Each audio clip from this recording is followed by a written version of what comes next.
वक्त बड़ी खबर का है। तो सबसे पहले बात पूर्वोत्तर राज्यों की, क्योंकि आज इन 3 राज्यों में विधानसभा चुनाव के नतीजे आ रहे हैं। त्रिपुरा, नागालैंड में बीजेपी गठबंधन आगे निकलता हुआ दिखाई दे रहा है। बता दें आपको, त्रिपुरा, नागालैंड, मेघालय, ये वो 3 पूर्वोत्तर के राज्य हैं जहां आज चुनावी परिणाम घोषित होंगे। 811 उम्मीदवारों की किस्मत का फैसला आज होगा। महत्वपूर्ण बात यह है कि पूर्वोत्तर के विधानसभा चुनावों में त्रिपुरा की 60 और मेघालय की 59 और नागालैंड की 60 सीटों पर रुझान अब आने शुरू हो चुके हैं। भाजपा गठबंधन को त्रिपुरा में 38 सीटें मिलती दिखाई दे रही है। यहां पर नागालैंड में 50 सीटें मिलती दिखाई दे रही है। तो ये महत्वपूर्ण खबर है, जहां नॉर्थ ईस्ट के 3 राज्यों में काउंटिंग सुबह 8 बजे शुरू हुई। नागालैंड और त्रिपुरा के जो राज्य हैं, यहां भाजपा बहुमत की ओर आगे बढ़ रही है।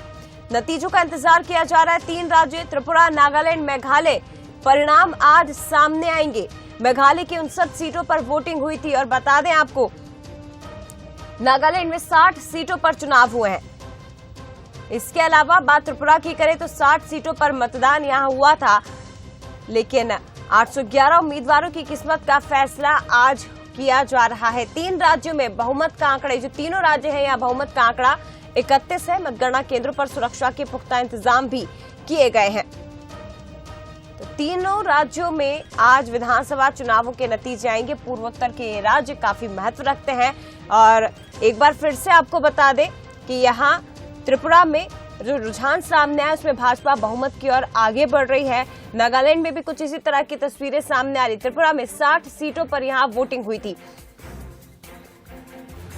55 सीटों पर बीजेपी चुनाव लड़ रही है। त्रिपुरा की अगर हम बात करें तो 60 सीटों पर वोटिंग, कुल 259 उम्मीदवार यहां चुनाव मैदान में है। 259 उम्मीदवारों ने चुनाव लड़ा था। इसके साथ ही 3337 मतदान केंद्रों पर वोटिंग त्रिपुरा में हुई थी।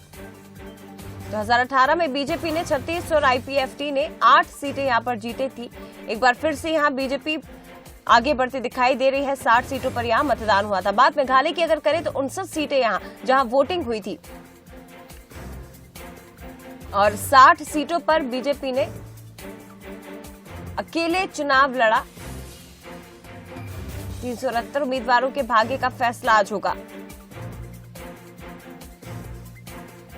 यूडीपी के 47 प्रत्याशी यहां से मैदान में है, लेकिन 3 लेयर की सुरक्षा व्यवस्था की गई है। और मेघालय की अगर बात करें तो 59 सीटों पर वोटिंग हुई थी। 15 मार्च को यहां कार्यकाल विधानसभा का खत्म हो रहा है। लेकिन नागालैंड की बात करें तो नागालैंड में 12 मार्च को विधानसभा का कार्यकाल खत्म होगा। 183 कैंडिडेट ने यहां किस्मत आजमाई है। इनकी किस्मत का फैसला आज होने जा रहा है।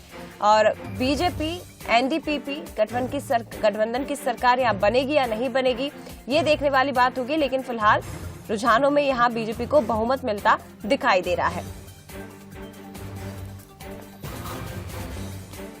तो मेघालय की अगर बात करें तो यहां पर फिलहाल किसी को भी स्पष्ट बहुमत नहीं दिखाई दे रहा है मिलता हुआ। हंग असेंबली के आसार बन रहे हैं। लेकिन अगर नागालैंड की आप बात करें या त्रिपुरा की आप बात करें तो यहां पर बीजेपी रुझानों में बहुमत की ओर आगे बढ़ती हुई नजर आ रही है।